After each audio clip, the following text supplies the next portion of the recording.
Being a hero is not about glory. It's about sacrifice. We've trained the best and brightest young heroes since 1965. Welcome to Godolphin University. Hey! Godolphin is a safe space for you to thrive.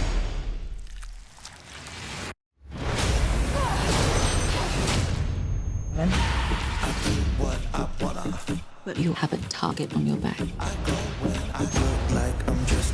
Marie Moreau. You could be the first top-ranked freshman in history. I think you meant to say first black woman in the Seven. A few of us are going off campus. Let's have a good time. I'm sexy, I'm free, and I feel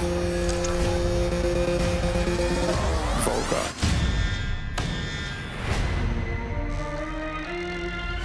I'm still drunk from last night. Perfect, just take a sip, say Turbo Rush cures hangovers. I wouldn't pour this on my give it cured cancer. There are dangerous, evil people at that school. Everything is.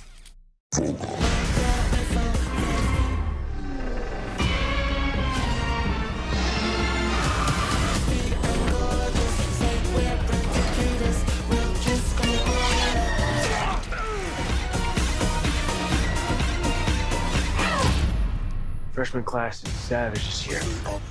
I exploded his tag team explosion. Wow.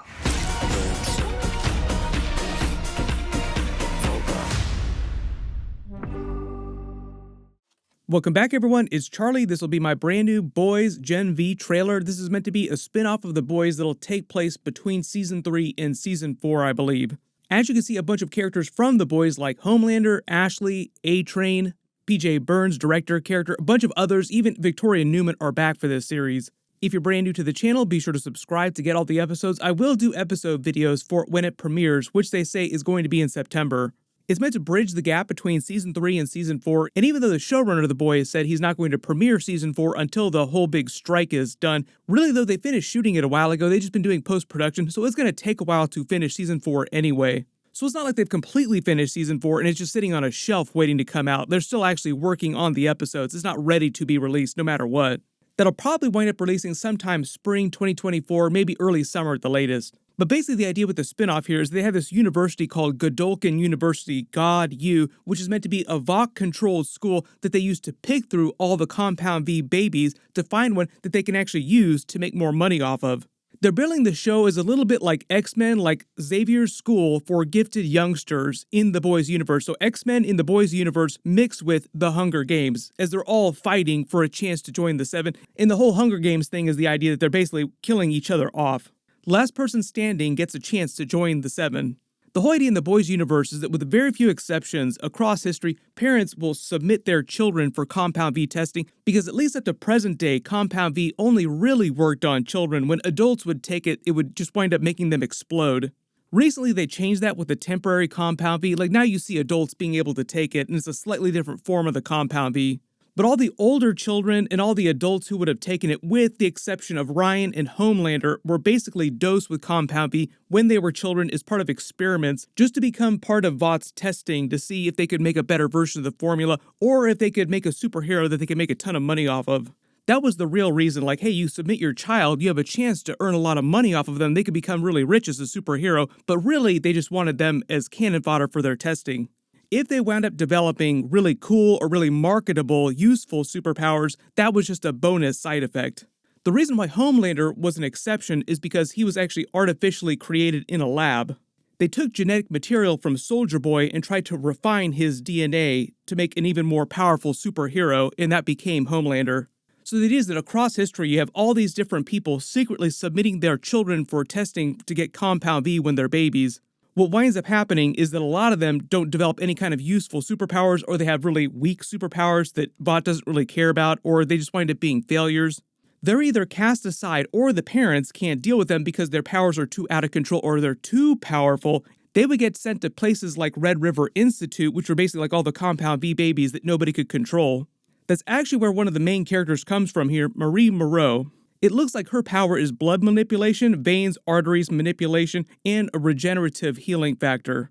Talking about Marvel DC references, like all the characters are meant to be comic book references or parodies in some way, she'd be a little bit more like Carnage from the Marvel Universe, based on the way he uses his powers differently from Venom and the other symbiotes. You could also make an Avatar The Last Airbender blood-bending reference too, and they're actually doing a Netflix live-action Avatar The Last Airbender, which I'll be doing videos for. I've already done a trailer video for that, so I'll post a link down in the description below. She even seems like she winds up accidentally using her powers to blow up this dude's junk, which she jokes about with one of the other characters. During the trailer, you see her go back to Red River Institute and use her powers again. They make it seem like she has a solid chance of being the winning student and making it onto the Seven, but the big twist here is she might wind up figuring out what's really going on here, like the truth of all of this. Sort of the same way that Victoria Neumann learned the secret of what was going on when she was at Red River Institute, was adopted by Stan Edgar in part of this whole Vought system to get into the White House. So Marie might wind up going a little bit sinister towards the end of the series as well, too. I don't know how many seasons this is going to wind up running, though, so obviously they're not going to completely finish during season 1 because this is their freshman class during this first season.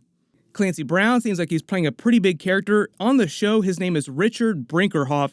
They call him Brink. They don't say exactly how he fits into the universe of the boys. He's not from the comics, but because he wrote these books, he sounds like he's one of the researchers on Vaught's team trying to cull through all these Compound V babies to find one that's good enough to join the Seven and market and make a bunch of money off of.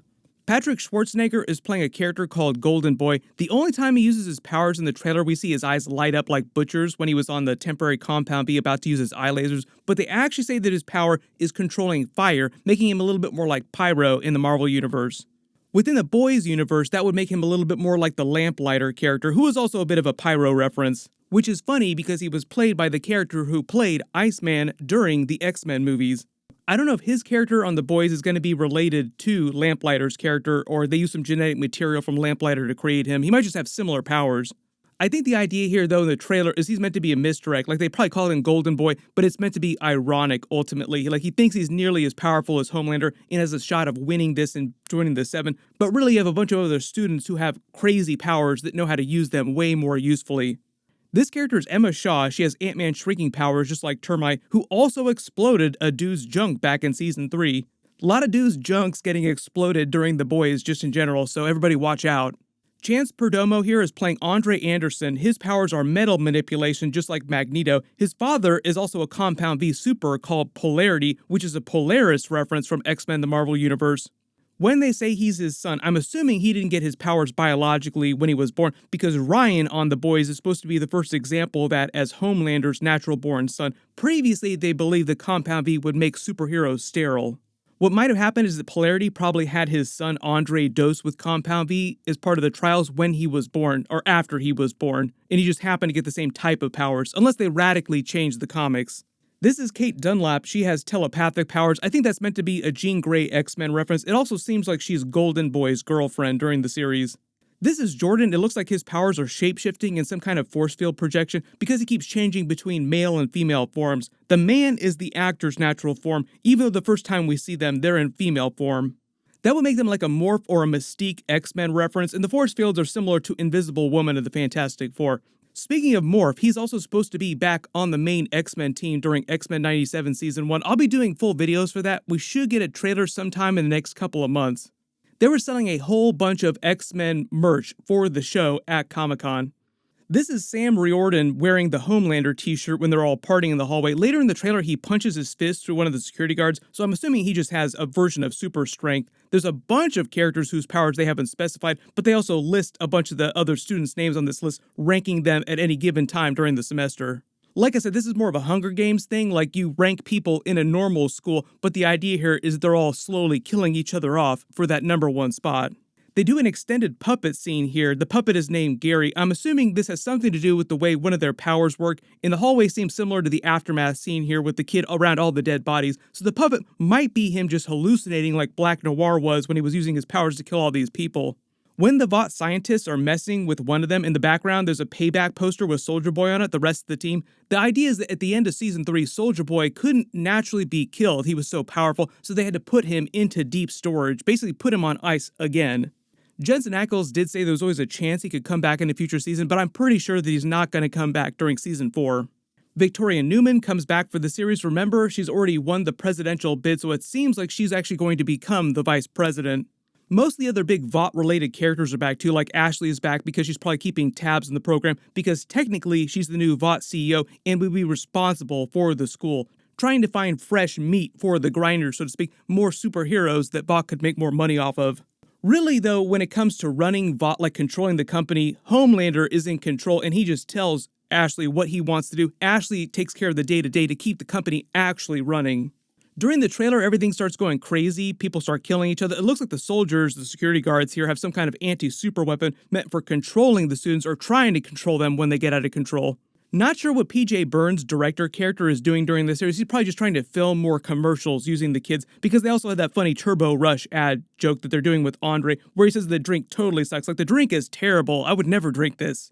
That's meant to be A-Train's signature product that he's trying to sling. He filmed an entire music video for it during season 3 that was meant to be a parody of the real-life terrible Pepsi commercial Kendall Jenner did a couple years ago during the riots. During the background scene here, you actually see what looks like a Groundhog poster for a Race to Death movie that he filmed. And he's meant to be like the Boys Universe version of Wolverine, except he has hammers for hands instead of claws in his hands, who was also featured during the animated Boys series. I don't know if they're ever going to do a season 2 of that animated Boys series. Some of the episodes are actually pretty solid. But I think part of the idea is that when they start releasing more trailers, they'll reveal more about what's actually going on with the characters, what their superhero names are, what their powers are. Pretty sure a solid chunk of these will wind up getting killed off through the course of season 1 though. There's still a whole bunch that we don't know about what's going on in this series. There's still a lot of mysteries, so if you have any big questions that I didn't answer during the trailer or any big Easter eggs that you spotted that I didn't talk about, just write them below in the comments.